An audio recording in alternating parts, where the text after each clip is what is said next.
Hello बच्चों, welcome back. मैं Rama ma'am आप लोग के लिए क्लास 10th की मैथ सॉल्व कर रही हूँ और अभी तक मैं chapter 2, chapter 3, chapter 5, chapter 7 and chapter 8 ये कंप्लीट कर चुकी हूँ आप लोगों के लिए। And chapter 12 also I have completed और मैंने इनके वीडियोस भी आपके लिए अपलोड कर दिए हैं। अब मैं आपके लिए नया चैप्टर लेकर आई हूँ, चैप्टर 9 और ये है सम एप्लीकेशंस ऑफ ट्रिग्नोमेट्री। मेरे चैनल को लाइक, सब्सक्राइब और शेयर करना ना भूलिएगा। अब हम चैप्टर 9 पढ़ते हैं। देखिए, जैसे कि हम चैप्टर 8 पढ़ चुके हैं, उसमें मैं आपको बता चुकी हूँ ट्रिग्नोमेट्री के बारे में कि ट्रिग्नोमेट्री क्या होता है। इसका मैंने इंट्रोडक्शन पार्ट बनाया था और उसको अपलोड भी किया है। अब ये चैप्टर 8 से ही रिलेटेड है आपका चैप्टर 10। इसमें क्या है, जो आपने चैप्टर 8 में पढ़ा है उसका प्रैक्टिकल यूज आपको इसमें देखने को मिलेगा, ठीक है। लेकिन फिर भी मैं आपको यहाँ पे थोड़ा सा इंट्रोडक्शन दे देती हूँ जिससे आपको इस चैप्टर के क्वेश्चन सॉल्व करने में आसानी होगी। क्योंकि अगर किसी भी चीज का हमको प्रैक्टिकल यूज पता हो या ये पता हो कि वो किस फील्ड में यूज होता है, तो उसको समझना और उसके क्वेश्चंस करना हमारे लिए बहुत आसान हो जाता है। वैसे तो ट्रिग्नोमेट्री इतना बड़ा टॉपिक है कि इसको लिमिटेड करना बहुत मुश्किल है, बट जब हम क्लास वाइज इसको पढ़ते हैं तो ये क्या होता है कि एक सिलेबस में आ जाता है और हमको ये पता होता है कि हमको सिर्फ इतना ही पढ़ना है, ठीक है। और मेनली ये क्लास 10th से स्टार्ट होता है ट्रिग्नोमेट्री। तो अब चैप्टर 9 में आपके पास क्या है, सम एप्लीकेशंस ऑफ ट्रिग्नोमेट्री। तो देखिए, ट्रिग्नोमेट्री क्या है कि बहुत पुराने समय से इस्तेमाल हो रहा है ये, ठीक है। Trigonometry is one of the most ancient subject, बहुत पुराना सब्जेक्ट है, studied by scholars all over the world. पूरी दुनिया में ये सब्जेक्ट या ये टॉपिक पढ़ा जाता था और अभी भी पढ़ते हैं।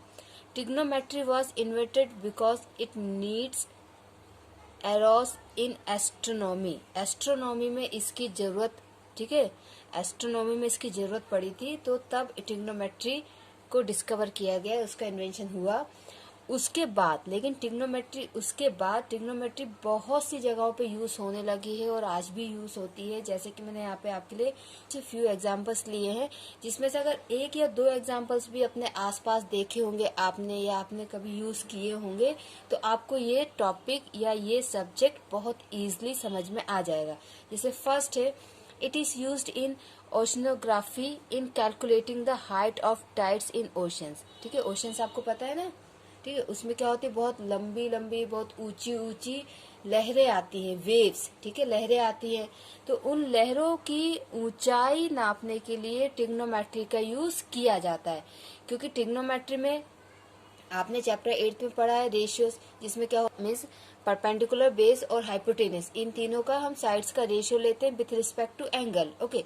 तो वहीं पे हम इन तीनों की मदद से क्या होता है कि height of the tides calculate करते हैं। सेकंड है, it can be use to measure the height of a building और माउंटेन। बहुत सही है, हम बिल्डिंग और माउंटेन्स की हाइट भी फाइंड आउट करने के लिए ट्रिग्नोमेट्री का यूज करते हैं। इसको कैसे किया जाता है, देखिए।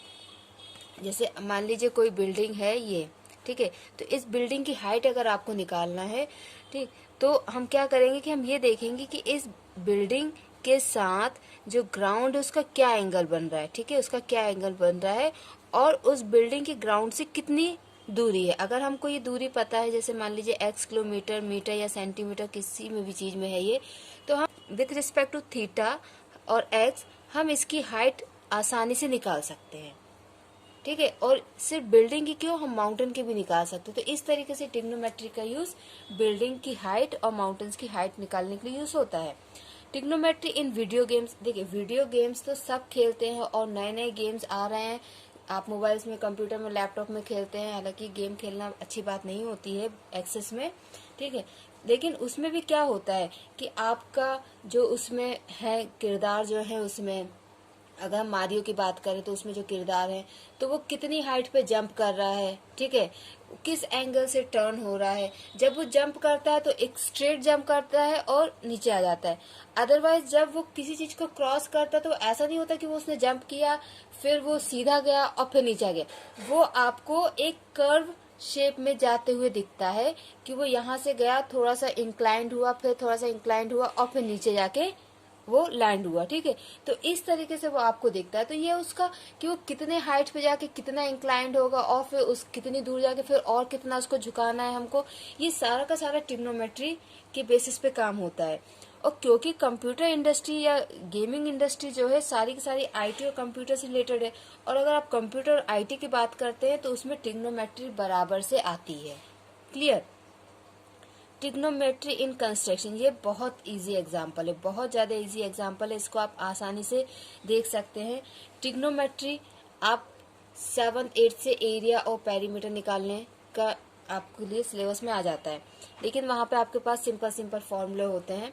बट हम थीटा की हेल्प से, ये मैंने अपने चैप्टर 12th के इंट्रोडक्शन पार्ट में बताया है, आप अगर चाहें तो उसको चैप्टर 12th के इंट्रोडक्शन पार्ट में देख सकते हैं कि एरिया ऑफ ट्राइंगल का फॉर्मूला हमने डेवलप किया था विथ रिस्पेक्ट टू थीटा की हेल्प से, और उस फॉर्मूले को हमने एरिया ऑफ सेगमेंट में यूज भी किया है। ठीक है, तो कंस्ट्रक्शन में measuring fields, lots and areas, उसमें हम ट्रिग्नोमेट्री का यूज करते हैं। Making walls parallel and perpendicular, parallel क्या होता है, जब दो लाइन आपस में कभी भी एक दूसरे को इंटरसेक्ट नहीं करती तो उसको हम बोलते हैं पैरेलल लाइंस। अगर वो पैरेलल लाइन से मतलब उनके बीच में जो लाइन है वो यहाँ पे ये 90 डिग्री के एंगल्स हैं। ठीक है, परपेंडिकुलर लाइन क्या होती है, जब एक लाइन दूसरी लाइन के ऊपर है और उन दोनों के बीच में 90 डिग्री का एंगल है, तो ऑब्वियसली यहाँ पे ट्रिग्नोमेट्री यूज हो रही है। Roof inclination, roof inclination means कि आपकी जो छत है कितने पे झुकेगी और कितने पे नहीं झुकेगी, आप कितना डिस्टेंस ले रहे हैं, कितनी हाइट ले रहे हैं, उस सारे कैलकुलेशन में ट्रिग्नोमेट्री यूज होती है। आर्किटेक्ट्स जो होते हैं, ठीक है, आर्किटेक्ट्स जो होते हैं वो structure, load, roof, slopes, ground surface और कई सारी चीज़ों में ट्रिग्नोमेट्री का यूज करते हैं। जब भी कोई बहुत बड़ी बिल्डिंग बनती है तो उस बिल्डिंग का कितना लोड होगा, ग्राउंड फ्लोर पे कितना होगा, फर्स्ट फ्लोर पे कितना होगा, सेकंड फ्लोर पे कितना होगा, ऐसा तो नहीं कि ज़्यादा लोड होने पे बिल्डिंग आपकी गिर जाए, कोई प्रॉब्लम ना हो, इसके लिए सारे कैलकुलेशंस होते हैं और ये सारे calculations with the help of trigonometry किए जाते हैं। ट्रिग्नोमेट्री फ्लाइट इंजीनियरिंग में यूज होती है, ट्रिग्नोमेट्री फिजिक्स में यूज होती है, and trigonometry is used in navigation also. ठीक है, ये तो कुछ यूजेस है जो मैंने आपके लिए बताएं। इसके अलावा ट्रिग्नोमेट्री बहुत सी जगह यूज होती है, जैसे अगर हम एग्जांपल लें मशीनरी, टूल्स एंड इक्विपमेंट्स में, उसमें क्या होता है, जो बहुत बड़ी बड़ी गाड़ियां बनती हैं ना, मैकेनिकल पार्ट्स जो होते हैं उनमें आपका उसको बहुत छोटे छोटे उसमें स्लाइड्स डिफेक्ट्स होते हैं कि भाई एक बाल के बराबर दरार आ गई, कुछ आ गई, तो वो बहुत बड़ा प्रॉब्लम बन जाता है। उस प्रॉब्लम को सॉल्व करने के लिए या फिर वो प्रॉब्लम जनरेट ही ना हो, हमें कितना फोर्स लगाना चाहिए, उसमें कितना स्ट्रेस आना चाहिए, कितना स्ट्रेन आना चाहिए, खिंचाव, तनाव, ये सब चीज़ें सारी की सारी ट्रिग्नोमेट्री की हेल्प से सॉल्व की जाती है। ट्रिग्नोमेट्री की हेल्प से उसको डिज़ाइन किया जाता है। मैकेनिकल पार्ट्स या मशीनरी, टूल्स और इक्विपमेंट्स, ये सब के सब ट्रिग्नोमेट्री की हेल्प से डिज़ाइन किए जाते हैं कि उनका साइज़ क्या रखना है, कितना उनको छोटा या बड़ा करना है। इसके अलावा बहुत ही प्रैक्टिकल यूज़ मैं आपको बता रही हूँ, क्योंकि आप क्लास 10th में हैं तो ऑब्वियसली ये स्टार्ट हो गया होगा। आपके स्पोर्ट्स में जब आप जो गोला होता है जिसको हम शॉर्ट पुट बोलते हैं, ठीक है, गोला लोहे का एक पत्थर ना, लोहे का पत्थर एकदम गोल स्क्वायर टाइप का, एक सर्कल बना देते हैं ग्राउंड में और आपसे बोला जाता है कि सर्कल के अंदर से ही ये गोला आपको बाहर फेंकना है, और जो जितनी दूर फेंकेगा फर्स्ट सेकंड थर्ड डिसाइड करेंगे, उसको शॉर्ट पुट बोलते हैं। ठीक है, तो उसमें आप देखिए आपका जो टीचर होता है, आपका स्पोर्ट्स टीचर जो होता है, वो आपको एक पर्टिकुलर एंगल पे बोलता है कि आप अपना हैंड जो है एक पर्टिकुलर एंगल पे इंक्लाइन रखो, जिससे आपका जो बॉल है, ठीक है, जो लोहे का आपका बॉल है वो बहुत दूर जाएगा। ठीक है, तो वहां पे भी ट्रिग्नोमेट्री यूज होती है कि कितने एंगल पे मुझे इंक्लाइन करना है। ठीक है, बेस्ट होता है 45 डिग्री, बेस्ट क्या होता है 45 डिग्री। अगर आपने 45 डिग्री के इंक्लिनेशन के साथ और फुल फोर्स के साथ अगर आप उस बॉल को फेंकोगे तो वो आपकी लॉन्गेस्ट डिस्टेंस कवर करती है। इसके अलावा भी जो क्रिकेट होता है उसमें भी भाई कितने एंगल से आप बॉल फेंक रहे हो, तो कितनी दूर जा रही है, कितनी पास जा रही है, कितनी फास्ट जा रही है, इन सब में यूज होता है। ठीक, तो ये आपके लिए जो मैंने एक ये कंस्ट्रक्शन वाला और ये एक जो शॉर्ट पुट वाला, ये दो और वीडियो गेम वाला, ये ऐसे एग्जाम्पल्स हैं जिसको आप अपने आसपास देख सकते हैं। ठीक है, अब आप टाइड्स की हाइट नापने तो नहीं जाएंगे, लेकिन जब आप कभी जाएंगे समुद्र किनारे या इन सब ऐसी जगहों पे तो एटलीस्ट आप देख सकते हैं ना कि छोटी बड़ी कैसी भी आप टाइड्स देख तो सकते हैं, तो आप एक इमेजिनेशन कर सकते हैं कि हाँ इसको कैसे कैलकुलेट करते होंगे। ठीक है, तो जब आप इन चीज़ों को पढ़ेंगे तो आपको ये चैप्टर समझने में बहुत आसानी होगी। अब देखिए ये तो हो गया यूसेस ऑफ ट्रिग्नोमेट्री, जिसकी हेल्प से आप ये चैप्टर बहुत अच्छे से समझ पाएंगे। लेकिन उसके पहले कुछ बेसिक टर्म्स हैं जो इस चैप्टर में यूज होंगे, वो मैं आपको क्लियर कर देती हूँ। ये वो बेसिक टर्म्स है, अगर ये आपको क्लियर होगा तो ये चैप्टर आपको बहुत और इजीली समझ में आएगा। फर्स्ट है line of site. Line of site क्या होता है, से अगर आप किसी को देख रहे हैं बहुत नॉर्मल लैंग्वेज में या बहुत इजी तरीके से अगर आप समझना चाहें तो आई कांटेक्ट।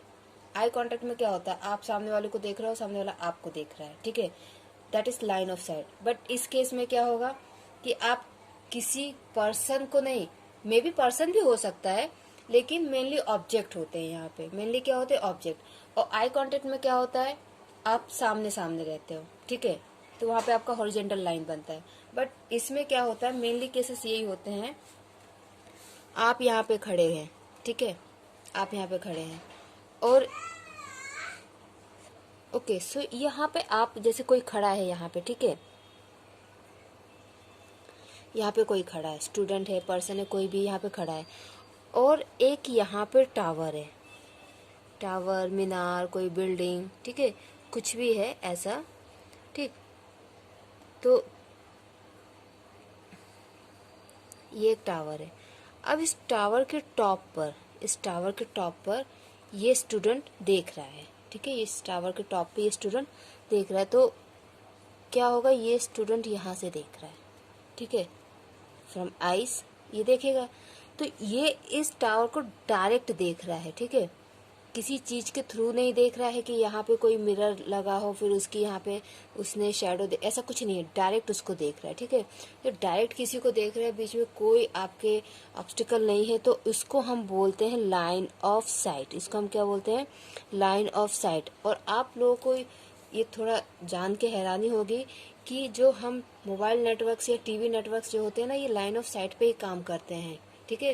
ये टावर होते हैं ना, आपने देखा होगा कि एक ही एरिया में कई सारे टावर होते हैं, कुछ थोड़े बड़े होते हैं, कुछ थोड़े छोटे होते हैं, छत पे लगे हुए हैं, पहाड़ियों पे लगे हुए हैं, तो वो सारे टावर्स लाइन ऑफ साइट पे ही काम करते हैं। जैसे आपका मोबाइल जब आप मैदान एरिया में जाते हो या फिर थोड़ा बाहर जाते हो तो आपका नेटवर्क ज़्यादा स्ट्रांग हो जाता है, क्यों, क्योंकि वहाँ पे उसको लाइन ऑफ साइट बहुत स्ट्रांगली मिल जाती है, ठीक है।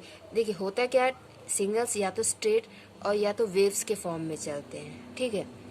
तो टावर भी इस पोजीशन में लगाए जाते हैं कि कोई वेव्स आके उधर उनसे टकरा जाए, ठीक है। अगर छोटी छोटी वेव्स हैं तो वो ऐसे से चलती हैं, ठीक, उनको टावर पास में चाहिए। बड़ी बड़ी वेव्स होती हैं तो क्या होता है कि बीच में कोई बिल्डिंग आ भी गई ना तो वो बिल्डिंग को क्रॉस कर देती हैं, ठीक है, और आगे बढ़ जाती हैं। अगर वेव्स आपकी बड़ी बड़ी हैं तो वो तो बहुत, जो इनको ज़्यादा अच्छे से जिसने पढ़ा है उसको पता होगा, बट वो भी लाइन ऑफ साइट पे काम करती हैं।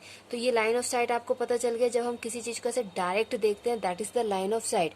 दूसरी बात, हम इसकी आइज से ग्राउंड के साथ, ठीक है, ग्राउंड के साथ इसकी आइज से एक सीधी लाइन खींचेंगे उस ऑब्जेक्ट की तरफ जिसको हम देख रहे हैं, ठीक है, उस ऑब्जेक्ट की तरफ, ठीक। ये स्ट्रेट लाइन इसके सेंटर से ली जाएगी और ये इस तरीके से एक लाइन खींची जाएगी। So this line is the horizontal line, इसको हम क्या बोलते हैं, horizontal line, okay. And this line is the vertical line. वैसे भी ऐसे हमने पढ़ा है या फिर मैं आपको बताती हूँ कि जब हम चलते हैं तो हम वर्टिकल पोजीशन में होते हैं, ठीक है। When we are walking we are in vertical position, and when we are taking rest, जब हम लेट के आराम करते हैं या सोते हैं, we are in horizontal position, okay. ऐसा होता भी है ना कि आप किसी को डायरेक्टली कुछ नहीं कहना चाहते, ठीक है, तो आप उसको कह सकते हो कि आप मुझसे मत लड़िए, अदरवाइज अभी आप वर्टिकल पोजीशन में आपको हॉरिजॉन्टल पोजीशन में कर दूंगा, मीन्स मैं आपको मार के लिटा भी सकता हूँ, ठीक। तो ये ऐसा हो जाएगा कि आपने बोल भी दिया हो, किसी को ज़्यादा कुछ समझ में भी नहीं आया। तो वर्टिकल पोजीशन, जब आप चलते हैं तो आप वर्टिकल पोजीशन में होते हैं, और जब आप लेटे होते हैं तो आप हॉरिजॉन्टल पोजीशन में होते हैं, ठीक है। So this is the horizontal line, या फिर इसको हम बोलते हैं हॉरिजॉन्टल लेवल, ठीक है। तो फर्स्ट आपका लाइन ऑफ साइट क्लियर हो गया, horizontal line and horizontal level, ये आपका क्लियर हो गया। अब आपका बचा angle of elevation, angle of depression and vertical line. तो देखिए एलिवेशन, इस वर्ड का मतलब मैंने निकाला है ऊंचाई या उन्नति। तो ऊंचाई क्या होता है, हम हमेशा नीचे से ऊपर की तरफ ऊंचाई लेते हैं, ठीक है। ऊंचाई क्या होता है, हम नीचे से ऊपर की तरफ लेते हैं, और उन्नति मीन सक्सेस, तो वो भी नीचे से ऊपर की तरफ होती है, ठीक है। एंड डिप्रेशन मतलब होता है मंदी, गिराव, न्यूनतम। तो ये क्या होता है कि मंदी तो क्या होगी कि ऊपर से नीचे आएगा, ठीक है। ऊंचाई क्या होता है, नीचे से ऊपर की तरफ, और डिप्रेशन क्या होगा, ऊपर से नीचे की तरफ, ठीक है। तो angle of elevation and angle of depression इसी के ऊपर बेस्ड है। कैसे, जैसे सेम हमने फिर से लिया है, ये टावर है, ठीक है, और ये पर्सन यहाँ से खड़े होकर इस टावर को देख रहा है, ठीक है। तो क्या हो रहा है कि ये पर्सन यहाँ से ऐसे इसको देख रहा है ऊपर की तरफ, ठीक है, ऊपर की तरफ इसको देख रहा है।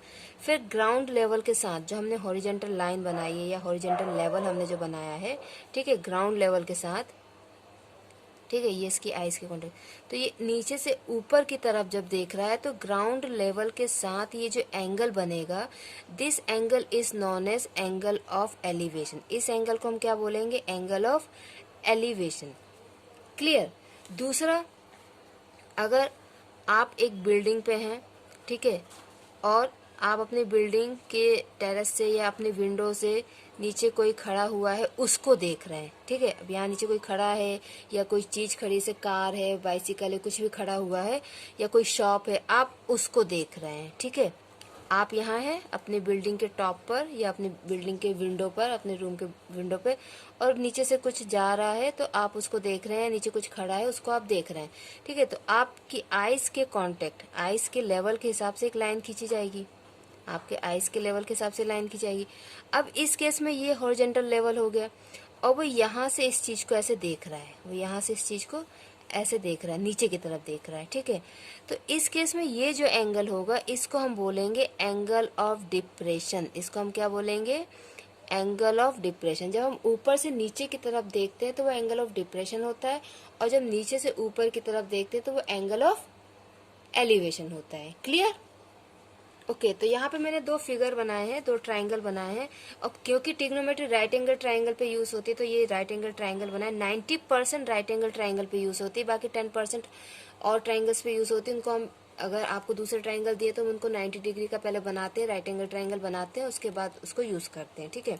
तो ये दो राइट एंगल ट्राइंगल बनाए हैं।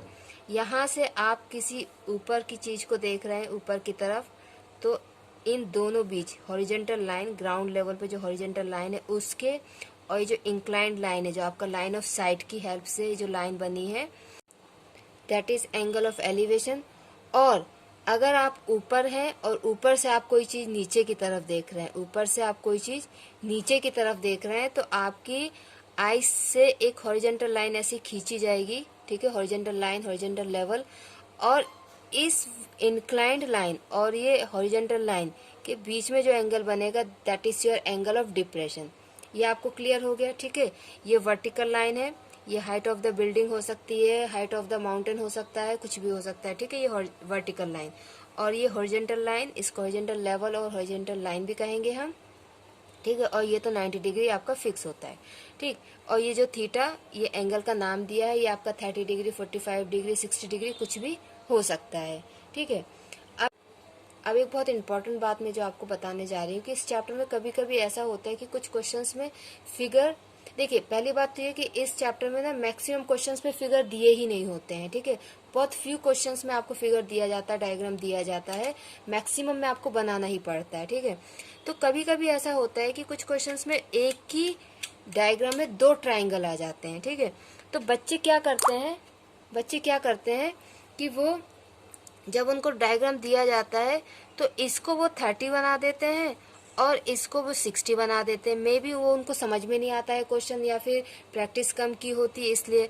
बट एक कॉमन सेंस वाली बात है कि अगर यहाँ पे ये आपका 90 है, ठीक है, वो 90 ही होता है, तो ये आपका अगर 90, तो 90 के बाद 30 और 30 के बाद 60 कैसे आ सकता है? 90 के बाद 89, फिर 70, फिर 60, फिर 45, फिर 30, ऐसे डिक्रीजिंग ऑर्डर में जाएगा। तो इसी कॉमन सेंस से आप अंदाजा लगा सकते हैं कि या तो मैंने क्वेश्चन समझने में गलती की है और उसके हिसाब से मैंने डायग्राम ही गलत बनाया, ये गलत होगा, ठीक है। आपका अगर दो फिगर, एक ही फिगर में अगर दो ट्राइंगल आते हैं तो ये अगर 90 है तो उससे कम वाला पहले आएगा, फिर उससे भी कम वाला बाद में आएगा, ठीक है। तो आप क्वेश्चन को अगर बहुत अच्छे से नहीं भी समझे ना, तो आप अपने इस कॉमन सेंस के हिसाब से अपने डायग्राम को सही कर सकते हैं, ठीक है। और जब भी कभी आपको दो फिगर, मतलब एक ही फिगर में दो ट्राइंगल वाला क्वेश्चन आता है, जब भी कभी आपको दो ट्राइंगल वाला एक ही फिगर में ऐसा क्वेश्चन आता है, तो हमेशा मैं आपको बता रही हूँ बाय साइज, ठीक है, डिग्री के अकॉर्डिंग नहीं, बाय साइज। जो ट्राइंगल आपका छोटा होगा पहले आप उसके अकॉर्डिंग क्वेश्चन सॉल्व स्टार्ट करेंगे। जैसे कि यहाँ पे आपका ये ट्राइंगल बाय डिग्री तो इससे बड़ा है, लेकिन बाय साइज ये छोटा है, इसके हिसाब से ये वाला छोटा है। तो जब आप अपना क्वेश्चन स्टार्ट करेंगे ना, पहले इसके रिस्पेक्ट में सॉल्व करेंगे, उसके बाद इसके रिस्पेक्ट में सॉल्व करेंगे। ठीक है, ठीक है। जब मैं आपको इसके क्वेश्चंस करवाऊंगी तो आपको और बता दूंगी, वहां पे भी ये इस चीज को मैं रिमाइंड करवाऊंगी आपको। दूसरी बात, जब एंगल ऑफ डिप्रेशन बनता है, जब एंगल ऑफ डिप्रेशन बनता है तो हम ये लाइन लेते हैं। ठीक है, एंगल ऑफ डिप्रेशन हम ये लाइन लेते हैं, यहाँ पे आपका थीटा होता है। ठीक है, अगर आप ध्यान से देखें तो ये लाइन और ये लाइन आपकी पैरेलल लाइन होती है। ठीक है, ये दोनों लाइन क्या होती हैं आपकी? पैरेलल लाइन होती हैं। ठीक है, तो this angle is equal to this angle. कैसे? Alternate angle. ठीक है, ये दोनों एंगल आपके इक्वल होंगे क्योंकि अल्टरनेट एंगल है। तो आप इधर की जगह इधर पे भी अपने एंगल लाके इस क्वेश्चन को सॉल्व कर सकते हैं। ये बहुत छोटी छोटी चीजें हैं, अगर ये चीजें आप ध्यान में रखेंगे तो आपके लिए ये चैप्टर बहुत इजी हो जाएगा। अब मैं अपने नेक्स्ट वीडियो में इस एक्सरसाइज के क्वेश्चन सॉल्व करना स्टार्ट करूंगी चैप्टर 9 से। अगर आपको कोई डाउट हो तो आप कमेंट सेक्शन में बता सकते हैं मुझे। मेरा चैनल लाइक सब्सक्राइब कीजिए और शेयर भी कीजिए।